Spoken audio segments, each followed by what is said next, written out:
In the mood for a freshly roasted cup of coffee? www.offtherailscoffeeroasters.com.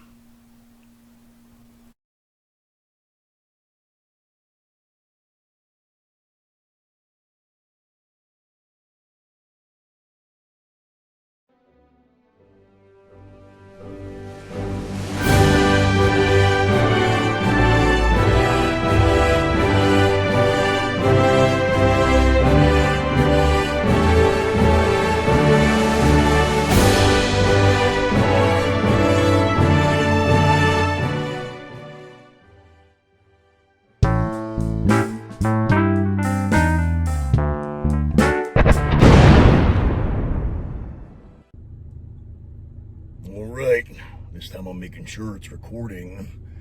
Last week we had some technical difficulties, and we're going to try to not let that happen again. But we are trying something new with our technical stuff here. So I'm going to be breaking this up into pieces so that it's easier to send to my technical people, so that we can get it to you without it messing up. So bear with me if there's any complications with the technical difficulties. Now, once again, I'm sitting in the same spot, just finished my workout. Same spot as last week. This is my new remote studio here. And yeah, when people drive by, yeah, you definitely can't care what people think if you're going to be doing a thing like this out in public, because people are driving by and see me parked on the side of the parking lot talking to myself and looking the way that I do, which this look isn't too odd, especially for Vegas. But yeah, let me explain the different look, because I had an idea what I was going to talk about today, and it's kind of a serious matter. So this is my serious Motch look, if you will. The topic of discussion, and I'm sure that a lot of you can relate. I'm sure 90% of you can relate, maybe even more. But probably less than 50% of you will admit to yourselves or to other people that it relates to you. And the topic that I'm referring to is mental illness. And it's become, it's gotten a little bit more of awareness, which I'm very happy about, because I struggle with my own, obviously, or else I wouldn't even be talking about it. But for my own personal issues with it, I want to try to explain a couple things about it that people may not understand. Let some people know that they're not alone, and everybody does think that they are, but you're not. And maybe, you know, listening to this podcast here, maybe, you know, something, you'll get something out of this that is useful and cheers you up, or, you know, is informative, and because you can't get enough information when it comes to things like this. And like I said, you know, there's a real stigma when it comes to the topic, and it's definitely gotten out there a lot more than it used to be. You know what I mean? There's it's definitely more and more people have come out and you know, spoken freely about it, and there is nothing to be ashamed of. You know what I mean? There's no reason, you know, and I'm hoping that it becomes more and more, you know, aware, that people will feel less alone, less isolated, the more that they hear that everybody, you know, everybody deals with some sort of struggles. And now, I'm not an expert, I'm not a therapist. I have a therapist, And I'm going to come right out and say that, you know, a lot of people don't want to go that route, and they feel like they don't need a therapist, or they're ashamed of themselves, or they don't want anybody to know. There's nothing at all to be ashamed of. If you don't go and talk to a therapist, and you don't seek help, and you don't have a psychiatrist to help you out with medication that everybody seems to be against also, you know, they'll put all other kinds of chemicals in their body, but they refuse to take something that's going to help them. And I'm hoping to kind of break that whole cycle of the things that people think, and the things that are keeping people from getting themselves better. Now, like I said, I'm not an expert, and I don't know about all mental illnesses, although I do read about it, and it's very interesting to me. Everything, I love psychology, and I love anything that has to do with, like, neurology, is it? Yeah, anything with the brain, you know what I mean? The different parts of the brain and the different chemicals of the brain, and, you know, what kind of effects certain things have. And you know, this goes out to reaching the right audience, I think, because you know, a lot of wrestling fans and a lot of wrestlers, assuming, will be tuning in to Monty and the Pharaoh. So I'm targeting that audience that has something to do with the wrestling business, either on the inside or the outside, you know, being a fan or being in the business. And you know, mental illness and wrestling go hand in hand. And it's not because wrestling causes mental illness. You know, a lot of people blame wrestling for a lot of the drug abuse and the mental you know, issues that a lot of wrestlers have. Now, the connection between the two is that anytime that you have any type of head trauma, and if you're a wrestler, you have head trauma. Every time you take a bump, it's like getting rear-ended 35 miles per hour, the whiplash. So every time that you take a bump, even if you don't hit your head, every time that you take that bump and your head jars, even if you're tucking your head like you've been taught, you know, you tuck your chin, every time that you take a bump, your brain shifts, okay? Your brain is inside your skull. It's like inside of a fluid, okay? So your brain sits in this fluid.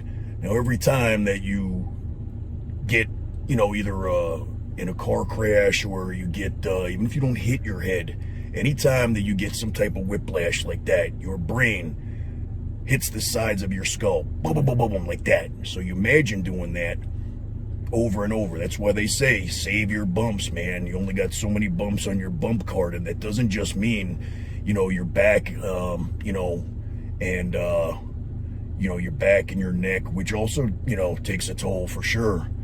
But, that's a whole different subject.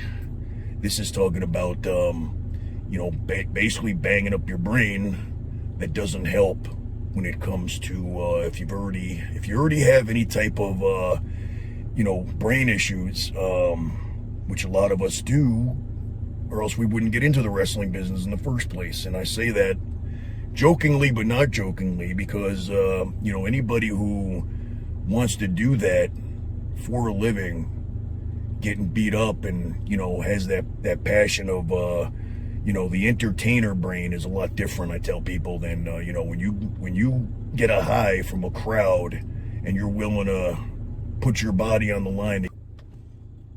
All right, well, we got the first technical difficulty out of the way, man. I think the reason why is because I got too much crap on my phone and I had to delete it. Because I don't delete things too often, and I'll do these videos and then I'll leave them on my phone, and you know, piles up, man, takes up my storage. So yeah, it's more of a me situation than a technical situation. But let's see if this stays without. I deleted a whole bunch of stuff, so hopefully we could continue this video. And where we left off was that I was talking about the injuries of wrestling. Yes, the injuries, the brain injuries of wrestling that lead to mental illness. Now, I believe that you have to have some kind of pre-existing mental illness. I don't know, I'm not an expert, but I do believe that getting your head all jarred around and your brain, you know, hitting the walls of your skull definitely don't help.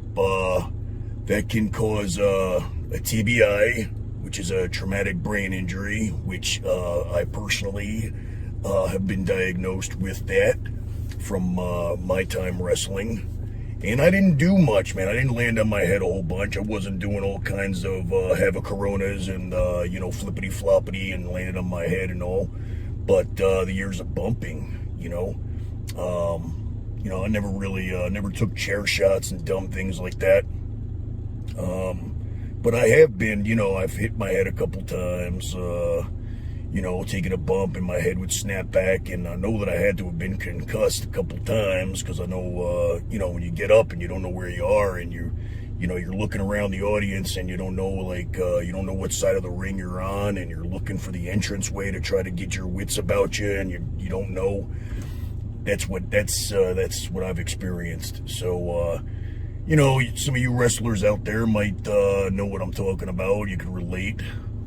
But all of that, you know, talking about that the professional wrestler's brain is not 100% to begin with, and that's why we get into professional wrestling, and because we we desire that crowd approval, and we like the physicality of it, you know, the entertainment of it. So our brains are wired differently than, you know, somebody who's a, 9-to-5 guy and, is happy with that, you know, they say that they can't do what we do, but, a lot of us can't do what they do. And, so I think, you know, all of our brains are, you know, of course different. And, you know, when you're putting your brain, you know, not just your body, but when you're putting your brain through all that trauma, it causes problems that are already pre-existing, I believe. You know, if you have, you know, like, let's just use, you know, depression as an example, because that's kind of like what I know, you know, personally, because I have been diagnosed, which this is very hard for me to come out and say, but I'm going to say it because, you know, it might help somebody else that it's hard for them to say. But I've been diagnosed being bipolar, and my moods can change very frequently, and I could be depressed, and then the next day I may not be depressed, and I am on medication to level that out, because if I'm not on medication, my depression will get even deeper, and it's a really tough hole to climb out of. And the bipolar side of that, some people have the highs and lows where their depression is super low, you know, and that's what'll happen to me. But my manic phase, that comes in different forms, and some people get this, like, you know, euphoric, am I saying that right? Yeah. You know, like this high where, you know, overconfident and, you know, feeling like, you know, almost like they're invincible, you know, and I've experienced that before too. And that's a great feeling, but when that, you know, come off of that crash, man, that you know, you crash hard. But unfortunately, my manic episodes are in the form of rage and extreme anger and irritability. That is not just your typical having a bad day type of deal. It's dangerous. It's dangerous. It's dangerous for myself. It's dangerous for other people. You know, it takes absolutely nothing to trigger. You know, if I'm in that state of mind, you know, I could feel like somebody cut me off. I could feel like somebody's, tailgating me. I could think somebody's, it's like your mind is telling you things that aren't, it's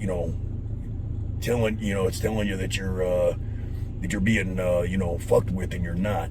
And so you react in a way that normally you wouldn't react that way. You know what I mean? If I'm having a good day, you don't even think about it. Somebody looks at you the wrong way, and you go and you get into a fight. You know what I mean? And that's happened before. And I've gotten myself into some trouble because of those mood swings and those issues. So if you experience that and you haven't spoken to somebody about that, and you think you don't need medication, well, you're going to end up in jail, or you're going to end up dead, because it ain't nothing to play around with, man. There's, chemicals in your brain, and I'm sure you've heard this before, but when those chemicals are not balanced, bad things happen. And in order to balance them out, man, you got to be on medication. And it's not anything to be ashamed of, man. If you have high blood pressure, you take, blood pressure medicine to bring it down. You know what I mean? Nobody's embarrassed about that. But it's the same thing, man, with mental illness. If you don't take medication to help it, it's going to get worse. And so whatever the doctors tell you, man, I mean, you could seek out your own, it's good to do your research, and you could seek out your own, alternatives, herbal stuff, whatever, and all that stuff is great, and it helps, and, whatever. But, if it's a serious condition and doctors tell you that, it ain't going to be fixed with certain types of foods or certain types of supplements, you got to listen to them, man, because it could be real bad news. And, there's a lot of other mental illnesses out there that I know nothing really about except for what I read, things that are much worse than bipolar, schizophrenia, and, multiple personality disorder and everything. And I love reading about all these things because it's really interesting how your brain, can make all these things, happen. Just being like, wired the wrong way, man. And, there's ways to rewire things to make them better. And the only one that I could speak of, my own experience, man, is, the bipolar depression and, anxiety that comes along with the depression. Usually not too bad when it's not during a depression episode. And sometimes it's not even there, but at times the anxiety is, hand in hand with the depression. I don't get the anger stuff anymore, and I contribute that to the medicine. You know what I mean? That keeps me from getting, even if I'm having one of my, my not so good days, where I'm feeling irritable, I don't get to that point where, there's, it gets to a point where it's like, all right, I better not leave the house today because I can't be around people today, and it's very hard to deal with that when you're doing what I do. You know what I mean? If I have, an appearance to do, or even making a video like this, man, it's very hard to, to interact, get into character, and I have missed out on some things because, I just didn't have it in me to go and pretend. And that's another thing, man. There is no, people that don't know, this video is going out to the people that have experienced what I'm talking about, because only those that have experienced it know what I'm talking about. I'm just waiting, because I tried it already, and it already told me that I had to get rid of some of my stuff again. So I just got rid of a whole bunch of stuff here, and hoping that third time is a charm, and I won't have to go in and delete a whole bunch of things. I probably deleted things that I wish I didn't delete, but I was doing it real quick, and hoping that there won't be any more interruptions. Now, Where was I? I was talking about the people that don't understand, that you can't understand. There's no way for you to understand. It's like, if you weren't diabetic and you're trying to understand what somebody that has diabetes feels like and goes through. It's like, I heard somebody say something about, imagine that you're colorblind and everybody's telling you to look at how beautiful and colorful everything is. You can't. You know what I'm saying? And that's the thing about any mental illness, is that when people don't understand, they say things like snap out of it. Not snap into it. They tell you to snap out of it. Oh man, what do you got to be depressed about, man? Come on, snap out of it. Let me tell you something right now. You really want to piss off somebody that has any type of mental illness, you say that to them. Because that is like the worst thing that you can say. It's not a choice. It's not something that you could, snap out of because they tell you to. It's not, it's like, oh, they say snap out of it, and you're like, oh, well, why didn't I think of that? Yeah, you're right. It has nothing to do with anything that's going on in your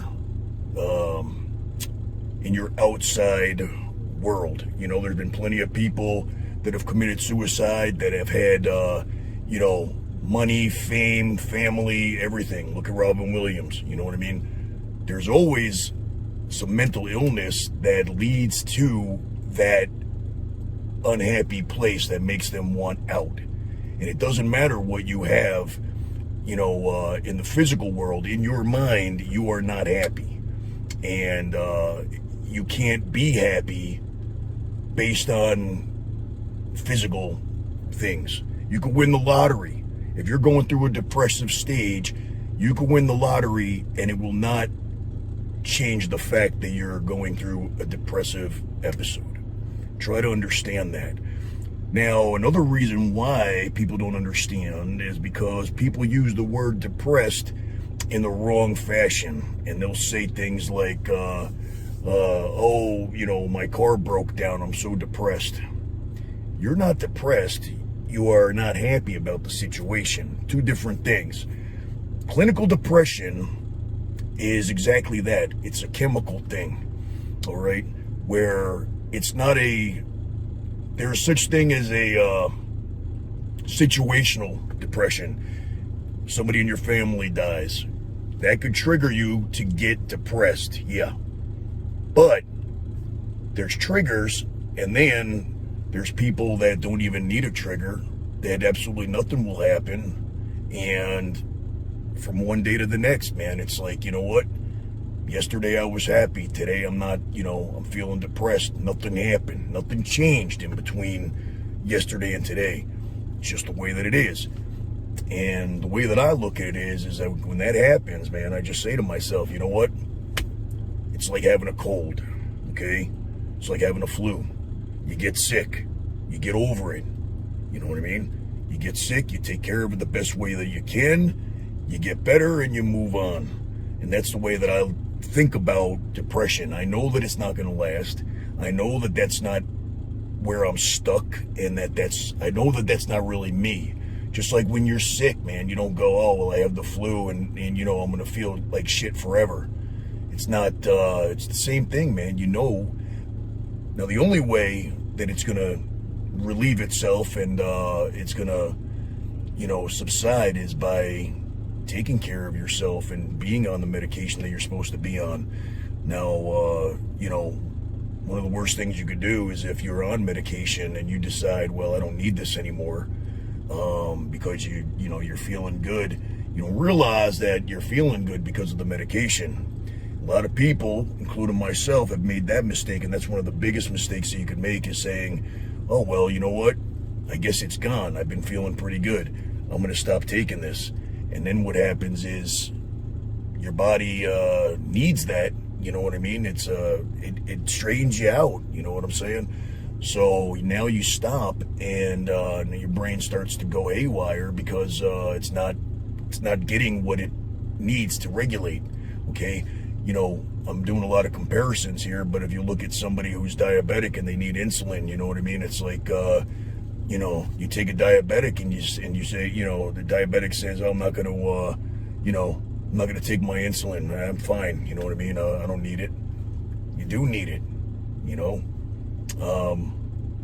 And the same thing, you know, blood pressure and, you know, any illness, man, you know what I mean? If there's a medication out there, there's a reason. And I'm not saying medicate yourself for everything, man. If there's ways around it, you know, a lot of people are against medication, and if you found something that works, you know, a lot of people smoke weed and it helps them to relieve a lot of, you know, their depression, anxiety, whatever. Hey, man, if that works, that's great. That's awesome. You know what I mean? I personally wish that I wasn't having to take certain medications. You know what I mean? Nobody wants to be on a bunch of medications for anything. But, you know, it is what it is. And sometimes you got to just do what you got to do. And just remember, you know, when you're in a depressive state or in a manic state or anything in between, look at it like you're not thinking with your real brain. It's almost like your brain is like it's working. It's not working the way it's supposed to, right? So look at it like, okay, if you get drunk, okay, and you're all fucked up and you're, you know, you're making decisions, okay, you're feeling a certain way, or, you know, you got a lot more balls to walk up to the girl that you're checking out or whatever like that. But normally, you know that you wouldn't do that. You know it's the alcohol, right? So it's kind of the same thing, man. It's like, you know, your brain is impaired. So you're going to make some bad decisions when you're drinking. Or maybe, you know, maybe you'll make some decisions that you normally wouldn't make, like walking up to that girl, whatever. But the point is that when your brain isn't operating right, you got to realize that. You got to say, I'm not really depressed. And your mind will play tricks on you where it's like you don't want to be depressed for no reason, and you know that you are. So what you'll do is you'll take a reason, you'll make up a reason, you'll attach a reason, you know, to the depression that wasn't bothering you yesterday. You understand what I'm saying? So it's like, when you're feeling fine, you don't think about like that you're broke, right? It's like, all right, it is what it is, and you know, I'm broke every day. Why is being broke affecting me today? Now all of a sudden you're down on the dumps because you're like, oh, look at how I live, look at the car I drive, oh, this is pathetic. But it's not, man. It's just the way that you're thinking at that particular time. You understand what I'm talking about? I drive a piece of shit car and I live in a piece of shit apartment. Right now, I don't care. When I'm depressed and I look around, I go, look at how pathetic this is, you know? It's the same apartment, it's the same car. Different way of thinking. You know, it's your perception of things, man. It's like you know, you see things differently, man. So you got to remember, the best thing to do when you're going through any type of depression, you know, whether it be your regular clinical depression, you know, there's a bunch of different names for it, you know, bipolar, you know, the seasonal affective disorder, which is a big thing this time of year. You know, that definitely triggers mine, man, this time of year. You know, when it starts getting dark early and it's cold, and here in Vegas, it's not even as bad as the East Coast or, you know, other places that I've lived. You know, once it, so usually like, you know, clockwork, man, right at the, you know, second week of October, third week of October, it sets in, man. You know, I'm like, okay, here we go, getting my annual, you know, sickness. And I just got to keep it in my head that, you know what, it's going to go away, man. I'm going to have some good days and some bad days during this time period. And, you know, I'll definitely feel better in the spring. But you got to look at it like that's what it is, man. You're just sick for the time being. But just like when you're sick, man, you got to take care of yourself, you know. They tell you, oh, you got a cold, take vitamin C and echinacea. Well, you know, if that makes you feel better, then do it. You know what I mean? If whatever makes you feel better, don't get down on yourself because you can't do certain things, man. Allow yourself to be in the state that you're in, man. Say, you know what? I'm fucked up right now. I'm sick right now. I'm gonna stay in. So what? I'm gonna miss the gym today. You know, don't get down on yourself, man, because you can't do it, because you don't want to be around people, whatever. Hey, man, I'm gonna stay in. I'm gonna watch some movies. I'm gonna catch up on some wrestling, old school stuff. You know what I mean? Things that cheer you up. Put on some music that you like that'll, you know, play with your dogs or whatever, man. You know what I'm saying? Like, you do whatever makes you feel better, and don't worry about, you know, what you would be doing if you weren't in that state of mind. Let it go. You can't help it. You know what I'm saying? You don't want to stress about the things that you can't do anything about, man. It doesn't make any sense. You drive yourself crazy. People drive themselves crazy about all the stuff that's going on in the world, and they drive themselves nuts about things that they can't do nothing about, and they'll get all worked up and get into arguments on Facebook and Twitter, and arguments, you know, social media, in person, and, you know, all because, you know, they're getting upset at the world because of what's going on, and there's nothing they can do to help it, man. You know, just don't try to change the things that you can't change, man. You know, and don't let the things that you can't change upset you, man. There's enough other stuff in the world that you can change that you need to be focusing on. You know what I mean? If it is a situational thing, man, you know, if you lose somebody, if something, you know, tragic happens, and you need time to grieve, man, it's okay. You know, don't beat yourself up because you're depressed. Of course you are, you know. But as far as, you know, that feeling alone and feeling isolated and feel like nobody goes through what you go through, you've heard it a million times from a million different people, and nobody's excluded, man. There are celebrities that you're probably big fans of that go through the exact same thing, if not worse.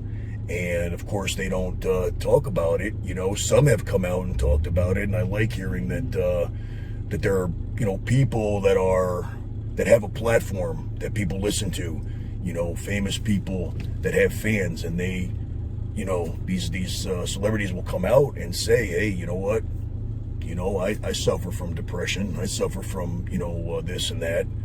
Not a big deal, man. They're human. They ain't no different than us, man. Probably your favorite wrestler, your favorite music artist, your favorite, you know, football player, whoever, man.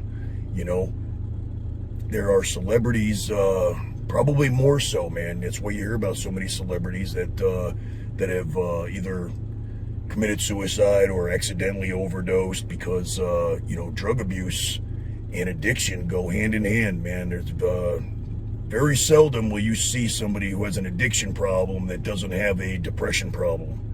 And, you know, sometimes they're just trying to escape that feeling, and so they take whatever they think that will help them to not feel that way anymore, and that's what they call, you know, an accidental suicide, man. It's like they're unhappy. They didn't do it on purpose, but they were trying to escape that feeling. And,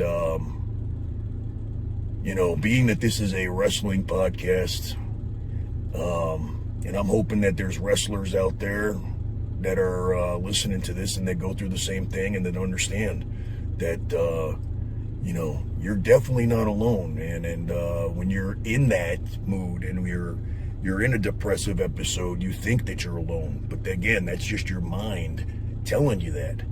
You know, when you're not depressed, think about it and say, I know, you know that you're not alone. You know that there's no way that you could be the only person in the world feeling what you're feeling. But when you're in it, it's hard to imagine that there's anybody else feeling what you feel. But just know that when you're not feeling that way, you think a lot differently. So, and like I said, man, there's a lot of guys, a lot of girls that have come out, you know, and spoke about this, which I think is a great thing, and I hope they continue to do it. And this was hard for me to come out and admit and talk to, but talk about, but only because, it was there's a stigma so long, you know what I mean? And now that I've been given a platform doing what I do, and Monty and the Pharaoh gave me my own segment, I want to use that not just to entertain people, and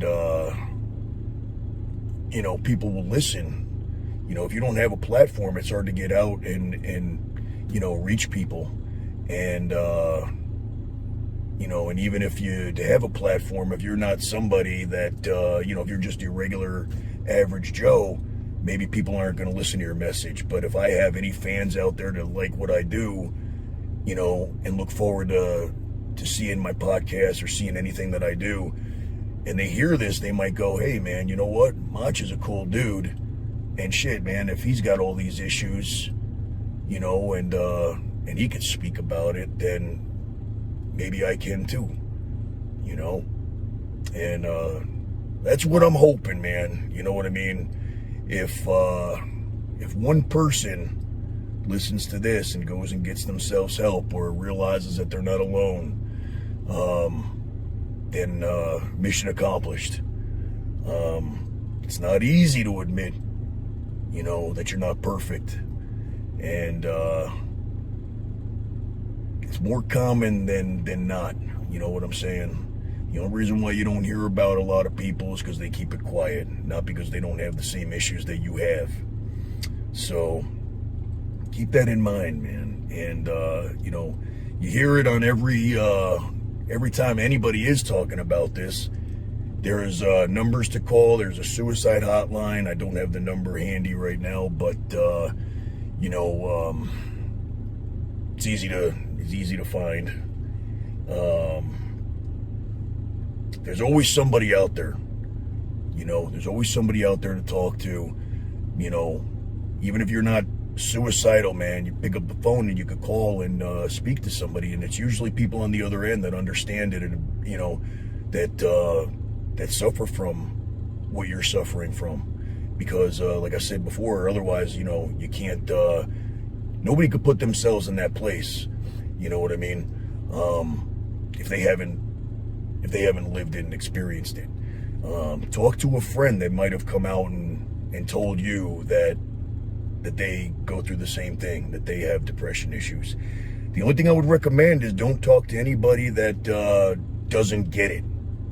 Anybody who's that there's any chance of them saying snap out of it, or what do you have to be depressed about? You got everything going for you. They don't understand. You don't want to talk to people like that. I know for myself, that's right there enough to get me to my boiling point. That right there will trigger me, and yeah, it's not a good thing. But in closing, I want to tell the people that may not, because the people that experience it already know what I'm talking about. They already know, like, the the metaphor that I gave, or the analogy, whatever, of being colorblind, and somebody's trying to tell you, hey, look at how beautiful that, that red car is, or, look at how blue the sky is, or whatever. And it's like you're sitting there like, yeah, I'm not seeing what you're seeing, man. From my years of being, and this is like, I've had these issues since I was a kid, man. I was not an angel as a kid. I know that I had all these issues. They just weren't diagnosed at the time, because back then they didn't really have a diagnosis. They just thought that I was, a misbehaved kid, or they thought I was on drugs or whatever. But we've moved forward, and there's a lot of awareness now. It's still not enough awareness, but for those that don't understand what it feels like, I want to try to shed a little light on what it feels like. When it's real bad, imagine that you're when you're sleeping and you're having a dream, but it doesn't feel like a dream, right? It feels really real. And whatever's happening in the dream, it's like you're living it, right? You're, it's like, you can't tell the difference between a dream and reality, okay? So let's say that you're having like a really bad dream, and you wake up, and you're like, oh man, thank God that was just a dream. That was awful. I felt awful. This happened, that happened. Oh my God, and you just know, like, in the dream that you were either like real upset over something, whatever, but when you wake up, you realize, well, thank God, you know what I mean? Now imagine it being the opposite way, that when you wake up, waking up is actually the nightmare. You understand what I'm saying? So you're sleeping and everything's fine. If you could get to sleep, because a lot of time anxiety comes with depression, now you can't sleep. If you finally get yourself to sleep and you have like happy dreams or whatever, right? Now you wake up, and the minute your eyes open, you realize that that was just a dream, and that you're actually living the nightmare the way that you feel, and you wish that you could wake up from it, but you're not dreaming. That's the reality. Okay, so just imagine what it feels like when you have a bad dream and you wake up from it, what a relief it is. Now imagine that you had a really good dream and you wake up and realize that that's not your reality. That's the best way that I could put what that feels like. So for those that think that you could just snap out of it, it doesn't work that way. If it was that easy, we'd all be snapping out of it and we wouldn't be discussing nothing right now. So, I know this isn't your, typical happy, joking type of entertainment that you're used to, but I wanted to use this platform as a way to help and shed light and, bring awareness to those that are not aware. And try to understand, man, if you're going through it, understand that you're not alone. If you don't understand it, if you've never been through it, try to relate by the things that I've said.